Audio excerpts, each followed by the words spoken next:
talkSPORT out in Switzerland for the Women's Euros. Now, the Lionesses have not been dumped out of the tournament, but somebody has been dumped from Love Island.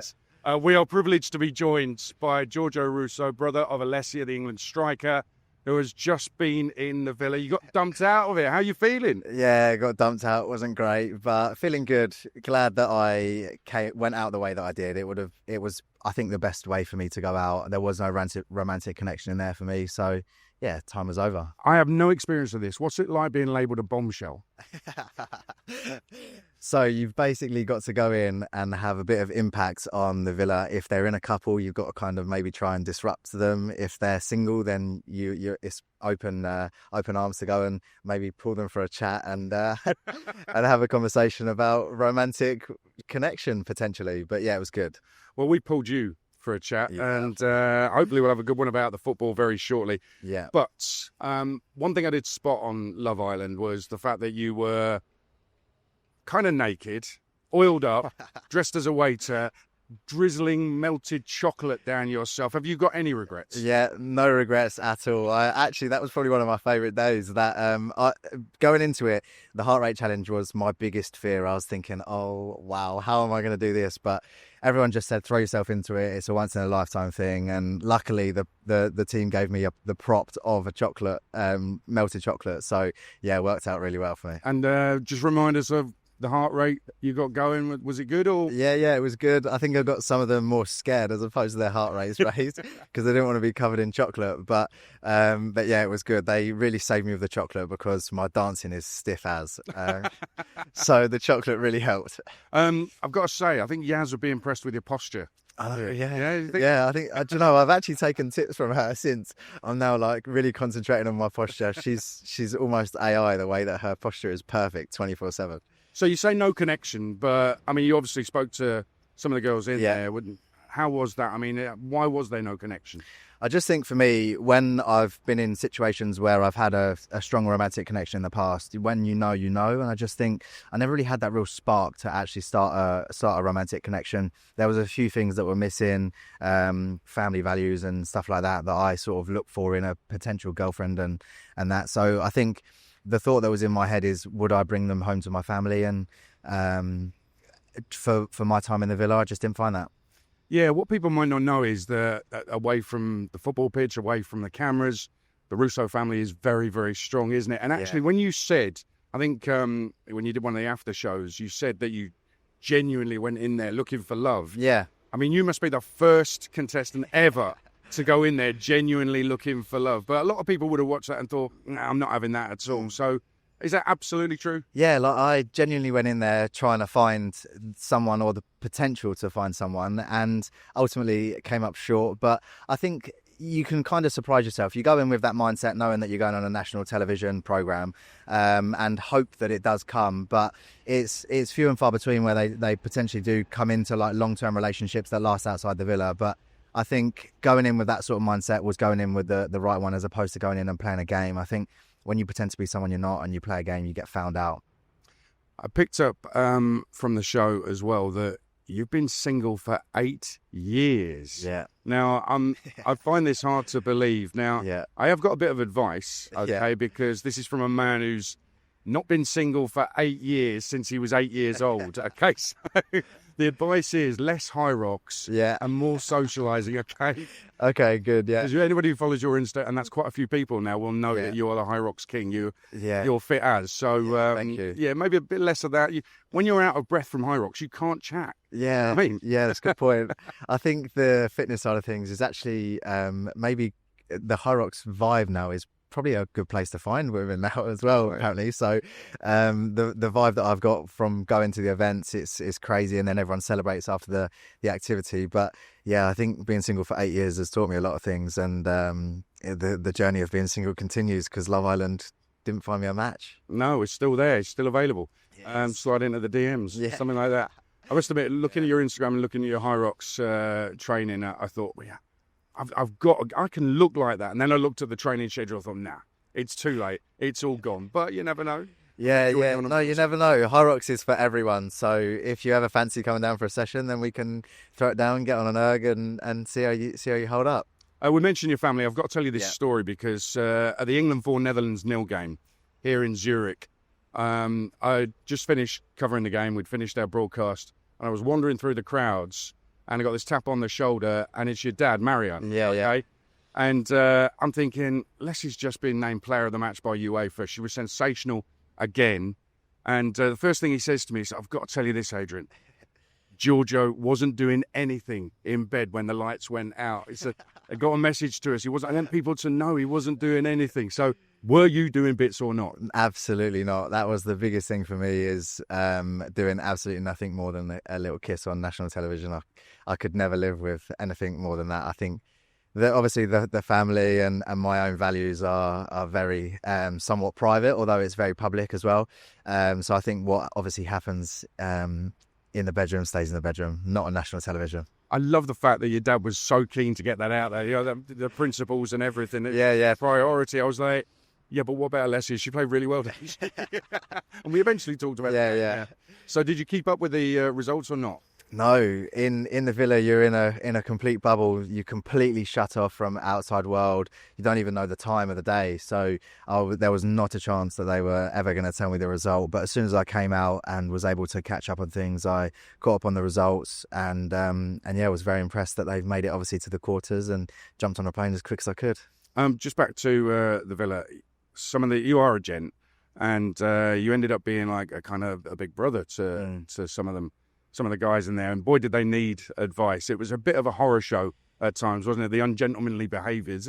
Was that a surprise to you how bad it was? I think obviously it's obviously a 45-minute show, so there's a lot that goes on in the day, and there's a lot of build up, and there's a lot that doesn't get shown. But for me, obviously going in as a 30-year-old, I think being able to be a bit more experienced for some of the guys who were 22, 23 was nice. It was nice that after such a short time of being in there initially, they were coming to me and asking for advice.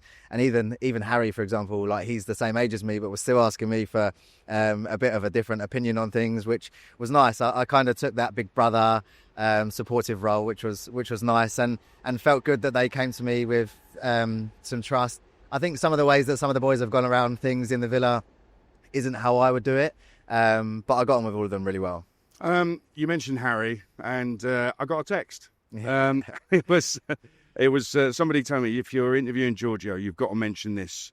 It's a brutal line from you. We talk about you being a gent and a nice guy. Yeah. You actually said, here we go. Since you've been out of the villa, you described Harry as, quote, reasonably good looking. That is brutal.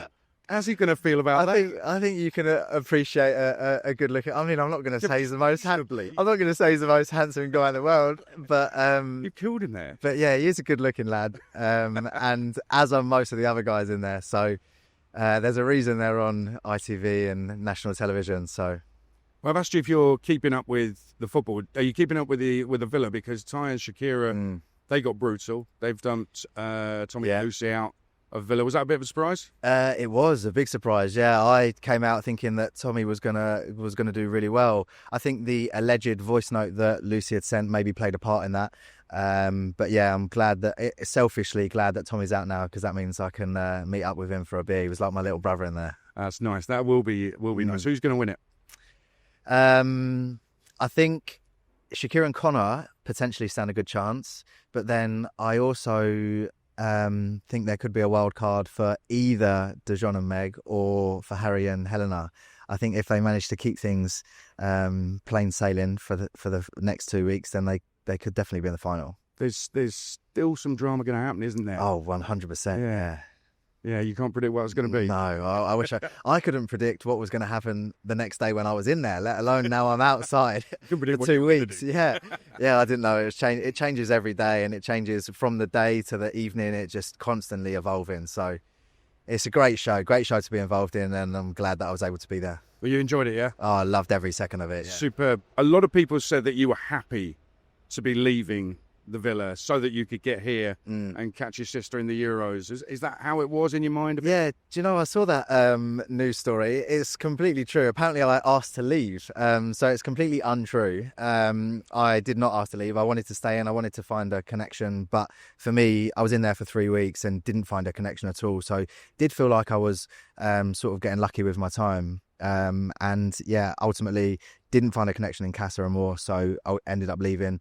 And then as soon as I was able to, jumped on the first plane here. Luckily the girls managed to stay in, but obviously as I was in there I didn't have any clue how the results were going, if they were through or whatever, so I never knew if I'd actually be here or not, but just lucky it's worked out in my favour. And actually by the time, so you were still in there for the Netherlands game, weren't you? Yeah. And actually we could have been out by then, so yeah, exactly.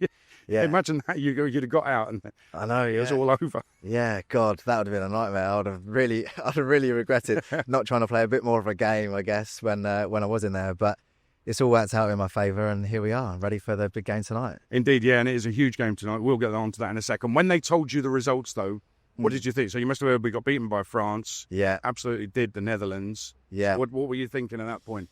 Yeah, I got told that we got beaten by France and there was some controversy towards the end. Which Alessia had a goal ruled out. I think so, yeah. Outrageous, yeah. Yeah, which I was a bit gutted about. I thought, obviously, it would have worked out to top the group in any competition. But there was a rumour that, obviously, if we did finish second in the group, then it would maybe work out in our favour, which has happened. But obviously, you want to win with the momentum. And then when I heard about the Netherlands game, I was really happy because it was a great bounce back. And you know what? It was no surprise to me that Alessia scored once you were dumped from the island. Yeah. Because for her, the pressure was off. Giorgio's out. Don't have to think about that anymore. Yeah. It's in the back of the net. Yeah? Yeah, exactly. And I think she probably had a feeling that I would be there or thereabouts. She actually didn't score in the World Cup until I arrived for the China game either in Australia last year. So it probably played a part in that as well. You didn't say to anybody in the villa that your sister plays for. You dropped a few hints, but you didn't say clearly, oh, my sister's at the Euros playing for England. So do you know what? It's funny that it wasn't. I did, and there was a lot of conversation. So I never actually brought it up. Someone figured it from my last name on day one, Tommy and Connor, but it never got shown on television, which I mean is not too bad. There was times where we spoke about women's football quite a lot in the downtime, and there was times where we spoke about all football in general. All the boys in there, we all had a real camaraderie about being knowledgeable about football, and we'd play football games and what have you. But the topic of women's football and Alessia definitely came up a few times. When I found out you were going in the villa, I didn't believe it, first of all, and then I thought, oh no, the high rock stuff, it all makes sense. And I thought to myself, what does this actually mean? And when in a deeper moment, I thought it's actually really empowering because it's tables turned. So you've got your sister playing for England in a major tournament, and her brother is on Love Island, and I just thought, it's actually, I think it's a big moment for the women's game. Did you even think about all of that? Or have you thought about that since? Yeah, I have, because a lot of, even when I talk to some friends and people that I come across about women's football, there can be sometimes a bit of a topic of conversation about it. When I say to them the same way that you wouldn't compare Serena Williams to Roger Federer, it's a completely different sport. And that's the way that women's football should be looked at in today's world and forever. And I think the way that the guys in the villa were receptive to the information and the way that they spoke about it was incredible. And I think that the fact I was able to go in there and the following that I have for women's football, I travel up and down the country every weekend when I'm in the UK, going to watch women's football and talking about it and love it. So I think if I can do anything and build a bit of a bigger profile for it, having been on national television, then that would definitely be a good thing for me. So give us a bit of background in terms of growing up. So Alessia is your young sister, right? You've got a brother, Luca, who's also with us. I know he was very sporty. You're clearly very sporty as well. When you're all playing football in the garden or in the park or whatever, was Alessia still the very best out of all of you? So obviously she's 4 years younger than me and Luca's 16 months older than me. So there was a bit of a height and size gap when we were growing up. But Alessia just wanted to always get stuck in, be around it. It was quite lucky for me and Luca. We were able to stick her in goal and sort of battle out each other. And she used to come and watch us play all the time. And she just used to literally want to be involved. My mum did try to take her to ballet classes when she was a little girl, but as soon as she got home, she just wanted to put her football boots back on and come and play in the garden with us, which was great fun. And now the tables have completely turned, and it's me and Luca that are travelling around the country watching her. And I wouldn't have it any other way. She's done an amazing job, and yeah, I mean, I take full credit for effectively bullying her into playing with us when we were kids. But yeah, it was all worth it. Yeah, and let's just run through some of the highlights of her career, the things you've seen, like the quickest ever hat-trick for England. That was in Doncaster. Yeah. Absolutely amazing, 11 minutes. She's been a League Cup winner, Champions League winner, Euros winner, obviously over 50 caps for England. Back then, when you're sticking her in goal, did you ever think things like this might happen? I mean, not to the level that it's actually happened. We kind of had a good feeling that she was going to kick on in the game. But back then as well, women's football wasn't what it is now. So it was hard to see like the real vision for it long term. But I mean, it gives me shivers thinking about some of the things that she has done. And hopefully long may it continue. In terms of the Euros, then the goals and the action, have you caught up with it? I have, yeah. So I've watched a few of the highlights, and since being out, I've managed to watch the games. I watched the France highlights and the Netherlands game, but I'm still catching up on some of them. I've seen that obviously Sweden have been doing very well. So today will obviously be a very tough and good game. Yeah. How are you feeling? A little bit nervous or just excited to see your sister and England? Yeah, I'm excited to watch the games, to watch England today. I don't normally get too nervous for the games. I got nervous for the Champions League final, don't get me wrong. That was a bit of a tough one. Is that because you're a gooner? Yeah. Well, a bit of a converted gooner, yeah. But I think it was just like the whole journey for that was incredible. But today I'm not nervous yet. Maybe when we start getting around the game and around the stadium, it'll start to kick in. But looking forward to it, confident in the girls, so hopefully they do the job. Well, there's a real good feeling of camaraderie around the girls, and obviously there was a bit of chaos before. But actually, since they've been here, we've seen nothing but smiley faces, them being happy. Even after the France defeat, it was still a good spirit within the camp. And I actually look at Alessia and Ella Toon and their relationship. It feels like their connection is being mirrored throughout the whole of the camp, and that's a special friendship they've got, isn't it? Yeah, it is really special. They're best friends off the pitch, and they spend as much time together as they can. They were obviously living together or living close when they were up at United together, and the friendship's been going on for many years since they were little girls in England camps and tournaments around the world. So it's a really special relationship, and they literally do everything together when they can. So yeah, it's good to see that she's enjoying it, and England make a really good effort to keep the girls all on a certain level and really together. So it's good that relationship is rubbing off on the rest of the girls as well. And I'm sure there's plenty of others in the team that maybe are not as publicised as what Alessia and Tuni are. Yeah, we know about it, yeah. Yeah. Always laughing. It was Sweden, of course, in the last Euros, in the semi-final at Sheffield, where I think it's the last message I sent to you before you went in the villa. We were talking about backheel goal out. Alessia will never top that. Well, we'll see. She might do that. Can you remember watching that goal and when it happened, how you were feeling? Just talk us through what that feeling was. Yeah, it was at Sheffield United, wasn't it? Yeah, and I remember the tickets that we had were right in the corner, and luckily it was the goal where she scored as well.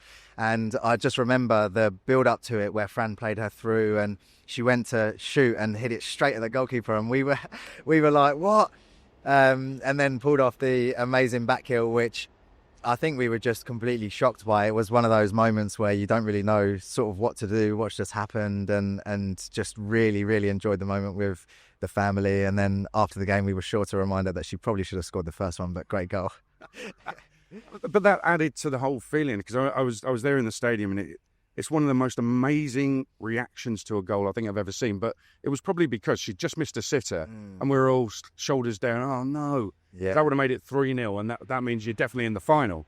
So she's just missed a sitter. Ball goes to her, and nobody's expected Alessia Russo to backheel that through two pairs of legs and into the back of the net.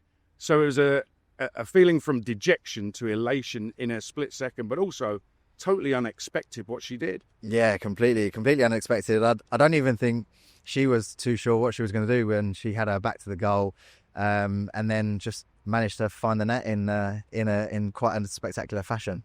Yeah, stunning goal. So tonight, what do you think is going to happen? How do you see it going? I'm quietly confident. I think Sweden are obviously a very good team, but I like to think that the England have now picked up a bit of a run and got themselves going. So I'm hoping for a 2-0 win. Okay, yeah, I think we'll all take that. And in terms of winning the tournament, back-to-back Euros wins, England, your team, your type on paper? Yeah. Yeah, I like that one. Yeah, I'd like to think that England are going to go all the way for sure. I think as a fan, it's always in the back of your mind that it could end at any point. But I think being a confident brother and knowing what the team are doing, then hopefully they can go all the way and lift it again. Well, Bombshell, thank you so much for joining us. Really appreciate it. Thanks for having me. Enjoy tonight and pass on our best and good luck to Alessia as well before the game. Cheers, will do. Thanks a lot for having me. Cheers, it's been great.